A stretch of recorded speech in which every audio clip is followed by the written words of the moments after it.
자, 이제 강화학습 설명하기에 앞서서 요 플립 커넥티드 뉴럴 네트워크 간단하게 얘기하고 넘어갈게요. 지금 이제 온라인 강의하고 심화 프로그래밍 강의하고 조금 안 맞는 경향이 있는데 강의 목적도 좀 다르고 그래서 좀 다르고 그다음 강의 내용도 약간씩 다르고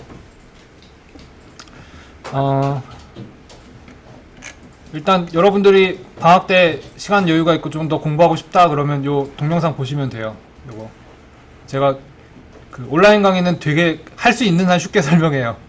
한 얘기 또 하고 또 하고 하면서 참고하시면 되고, 그 다음에 이제 오프라인 강의를 할 때는 좀 빈 공간을 둬야 여러분들이 채울 수 있죠. 그 재미로 하는 거잖아. 자, 그래서 이런 얘기들은 그때 리니어 리그레션 얘기하고 뭐 뉴런 같은 거 하면서 설명을 많이 했어요. 그래서 여기에 대한 지식들이나 개념들은 이미 여러분들 머릿속에 있어요. 다음에 forward propagation, back propagation 뭐 이런 거 정보가 이렇게 왔다 갔다 한다 뭐 이런 거 들은 기억이 나죠? 그게 중요해요. 자, 그래서 그 뉴런들을 여러 개를 이렇게 엮으면 이렇게 복잡한 형태의 네트워크가 되고, 요게 하나, 두 개, 세 개, 뭐 10개 뭐 이렇게도 만들어요. 복잡한 구조를 만들 수가 있어요. 복잡한 구조를 만들면 네트워크 안에 가지고 있는 코에피션트 개수가 늘어나죠? 리니어 레그레션은 AX 플러스 B 그래서 두 개였잖아요. 근데 그게 많아지면 A0, A2 뭐 이런 식으로 늘어나는 걸 여러분들 실습을 해봤죠? 그럼 그게 더 많아지면 더 복잡한 경우에 대해서 대응을 할 수가 있겠죠? 그래서 복잡한 네트워크를 구성을 할 수가 있고, 그 다음에 요게 구현을 할 때 이제 구현 얘기를 좀 할 수밖에 없는데, 보통 네트워크를 그냥 갖다 쓴다 그러면 이렇게 안에까지 들여다볼 필요는 없어요. 근데 이 기술이 왜 퍼지고 있나라는 본질적인 이유를 몇 가지 들여다보면은 중요한 게 그냥 컴퓨터에 잘 맞는다라는 것도 있겠죠. 가속하기가 좋다, 뭐 많이 돌리게 좀 빠르게 하기 좋다. 인간이 개발한 여러 가지 기술들이 많이 있는데, 이제 수학적으로 정리를 하다 보면은 대부분의 경우 이렇게 매트릭스하고 곱하기 형태로 수렴하게 돼요. 매트릭스하고 곱하기. 그래서 플립 커넥티드 네트워크가 어떻게 이렇게 되는지는 이제 동영상 강의를 보시면 될 것 같고, 제가 이 얘기를 강조하는 이유는 요게 폰도이만 구조에서 구현하기가 쉬워요. 폰도이만 구조에서. 이게 매트릭스하고 벡터 곱하기 여러분들 실습 시간에 해봤죠? 구현하기 쉽고, 가속하기 쉽고, 병렬 처리하기 쉽고, 그 다음에 GPU에 꽂아 넣기 쉽고, 이런 근본적인 이유가 있어요. 그래서 그런 점이 있다라는 거. 그 다음에 forward propagation, back propagation 뭐 이런 내용들을 제가 쭉 설명을 해놨는데, 뭐 이런 거 다 수업 시간에 본 기억이 나죠? 리니어 리그레션 하면서 제가 리니어 리그레션 되게 강조했는데 옵티마이제이션 기초예요. 그다음에 수치 해석을 보여줄 수 있는 가장 좋은 예 중에 하나고, 그다음에 리니어 리그레션을 할 때 리니어 하이파스티스를 만들어서 트레이닝을 시켰죠. 그 자리에 이 복잡한 걸 집어넣고 트레이닝을 시켜도 트레이닝이 돼요. 물론 안 되는 경우도 있어요.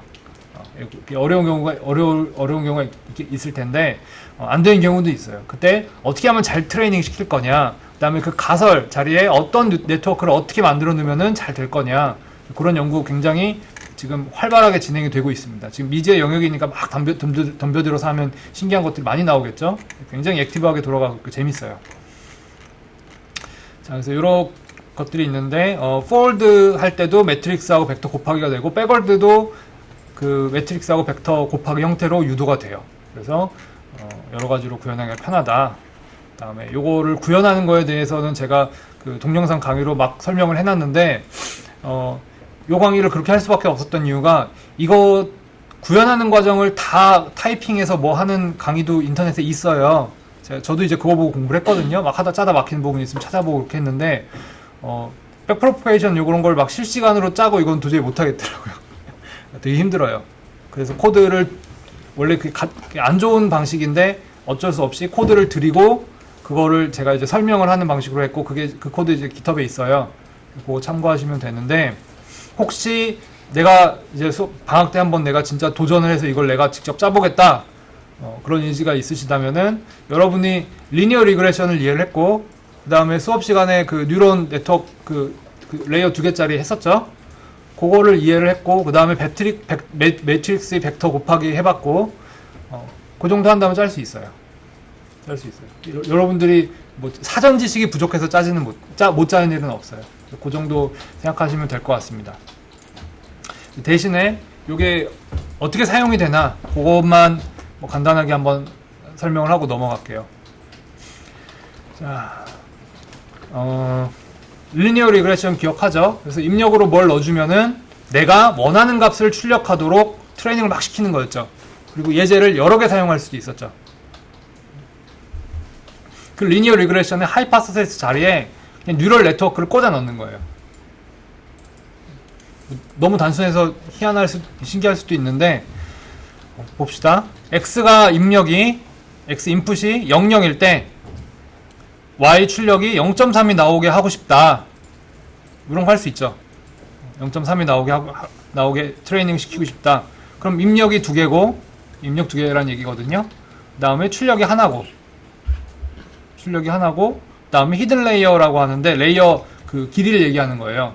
길이. 레이어가 많으면 딥이라고 그랬죠. 딥 뉴럴 네트워크라고 그랬죠. 그래서 레이어 하나 있고 최소한 이게 보니까 0도 되긴 되는데 뭐 0 하면 너무 적은 것 같아서 하나 넣어요. 보통 뭐 아직 감이 안 온다면은 요게 히든 레이어거든요. 입력, 출력 레이어. 요게 히든 레이어인데 히든 레이어 개수를 얘기하는 거예요. 숫자만 바꿔주면 되겠죠? 하나 놓고 그 다음에 여러분들 그 트레이닝 시켜봐서 그 숙제로 풀어봐서 알겠지만 레이어가 많아지면은 훈련시키는데 느려지죠. 느려지고 뭔가 좀 복잡해지죠. 예, 똑같아요. 원리는 똑같습니다. 자, 그래서 뉴럴 네트워크에 입력을 넣어주고 그 다음에 그 입력을 가지고 propagation forward 요걸 일본 어투로는 순전파 뭐 이렇게 하는 것 같은데 한국은 영어를 섞어 쓰는 게 나은 것 같아요. 느낌이. 그 다음에 copy output vector. 그래서 forward propagation을 해주고 그 다음에 그 나온 결과를 여기다 저장을 해서 한번 보고 그 다음에 내가 원하는 값으로 트레이닝을 시키고 리니어 리그레션 하던 거랑 똑같죠. 그래서 여기다가 에러를 집어넣도록 그러니까 ytem프와 y타겟의 차이값을 넣도록 구현을 할 수도 있어요. 내부적으로는 그렇게 돼 있어요. 한번 들어가 볼까요? 자, 타겟 값이 있으면은 타겟 값과 아웃풋 밸류, 실제 아웃풋 밸류 차이 값을 가지고 뭔가 이렇게 돌아가죠. 이게 포문이 바깥에서 안쪽으로 그 바깥쪽 레이어에서 안쪽 레이어로 이렇게 전파되는 방식이거든요. 리니어 리그레션 생각하시면 됩니다. 다만 포문으로 돼 있죠. 자, 그래서 블랙박스처럼 사용하고 싶다. 그럼 여러분들은 이 정도만 아셔도 되는 거예요. 돼요. 해볼게요.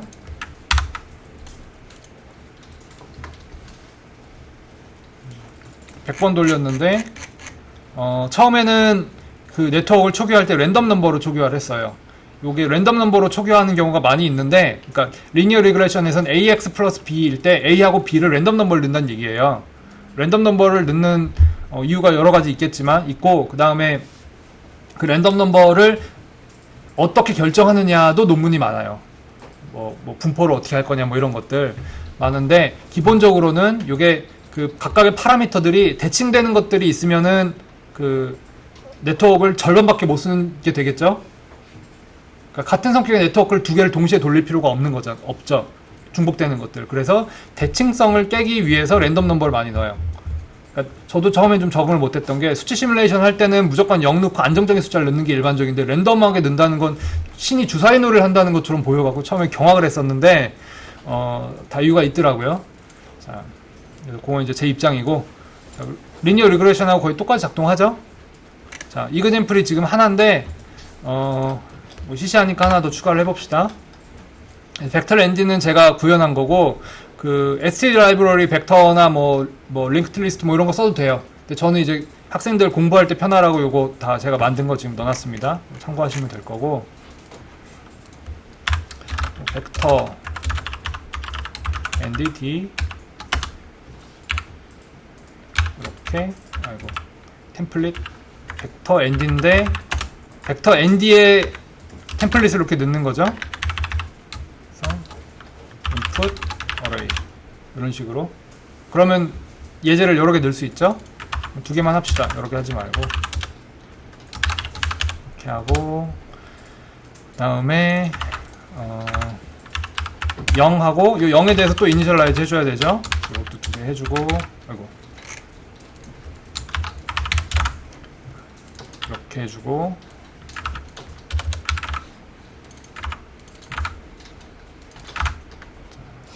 0에 0, 다음에 0에 1. 2차원 어레이처럼 작동을 하죠. 요거는 예제 넘버, 요거는 그 X 인풋 넘버. 다음에 똑같이 0에 대해서, 1에 대해서 해주고, 그 다음에 예제가 달라야 되겠죠? 00이었으니까 뭐랄까, 0.5, 1 뭐 이 정도 하면 되나? 입력 00에 대해서 뭐 어떤 값, 0.5, 1에 대해서 어떤 값, 이렇게 출력하도록 지금 훈련을 시키려고 하는 거예요. 자, 타겟도 2개가 돼야 되겠죠? 타겟도.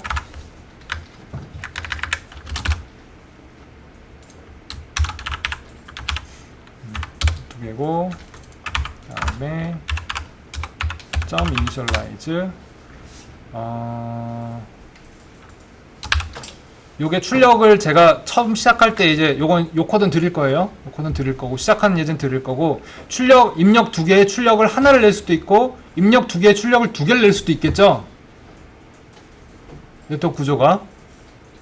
리니어 리그레션은 입력 하나에 출력 하나였잖아요. 근데, 입력 2개? 출력 하나? 입력 2개? 출력 2개? 입력 2개? 출력 100개? 되겠죠? 자, 그런 의미에서 2개로 늘려볼게요. 늘리고 array 1, 그 다음에 y target array 0에 0을 00일 때 뭐뭐 하게 할까? 0.1 f 0.5 이런 거 해줄까? 그 다음에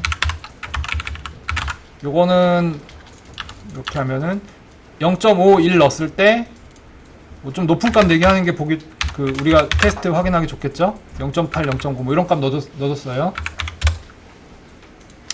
그 다음에 ytemp 2개고, 그 다음에 지금 입력 2개에 출력 하나였다가 입력 2개에 출력 2개로 제가 바꿨죠. 싹 바꿔주고, 네트워크 그럼 안에서 이렇게 쫙 만들어주고, 알파는 러닝 레이트예요. 그 다음에 요게 이제 예제가 에러가 뜨기 시작하는데, 이그젬플 0, 이그젬플이 2개죠. 이렇게 해주고, 아까 입력이 x input array에 대해서 2 넣어주고, forward 해주고, 그 다음에 결과값이 출력이 되는 거 한번 보는데, y 타겟이랑 비교를 하고 싶으니까 이렇게 같이 보여주고, y 타겟 array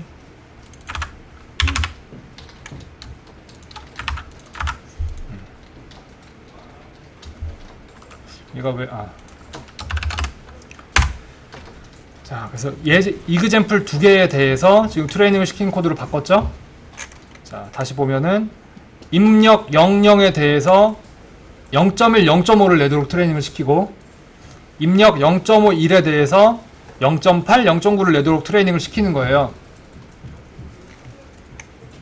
이때 예제를 바꿔가면서 트레이닝을 시켜야 효율이 좋겠죠. 왜냐하면 한 가지 예제에 대해서 트레이닝을 막 시켰고, 두 번째 예제로만 훈련을 막 1000번을 시켰어요. 그 다음에 다시 첫 번째 예제로 답을 하게 시키면은 잘 안 나올 수도 있겠죠. 두 가지 예제를 같이 대응할 수 있는 구조를 만들려면 예제를 안쪽에 넣고 포문을 돌리는 게 좋겠죠. 쫙 돌리면은 0.1, 0.51가 나와야 될 경우에 0.109588, 0.5 거의 비슷하게 나왔죠. 그 다음에 0.8, 0.9가 나와야 될 경우에 거의 이것도 비슷하게 나왔고, 그래서 우리가 원하는 대로 트레이닝을 시킬 수 있어요.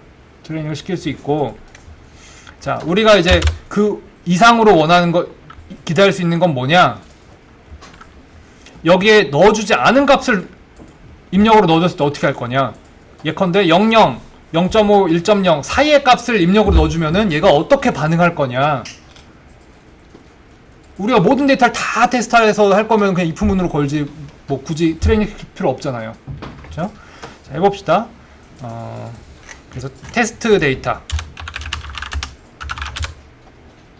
벡터 md d가 있고 데이터가 입력 2개 0을 뭘로 할까요? 0하고 뭐 0.5 사이값 뭐 넣어주면 되겠죠? 뭐 0.2 시간을 좀 줄이기 위해서 아끼기 위해서 0.2f 넣어주고 1은 사이값이 0과 0 1이니까 뭐 0.5 하나 넣어볼까요? 그 다음에 뉴럴 네트워크에다가 그 테스트 데이터를 입력으로 넣어줬을 때 어떻게 반응하는가 보고 싶은 거죠. 그래서 세팅 해주고 그 다음에 그 폴드 프로퍼게이션 해주고 그 다음에 카피 아웃풋 벡터를 하고 어떻게 반응하는지 출력을 해보면 되겠죠.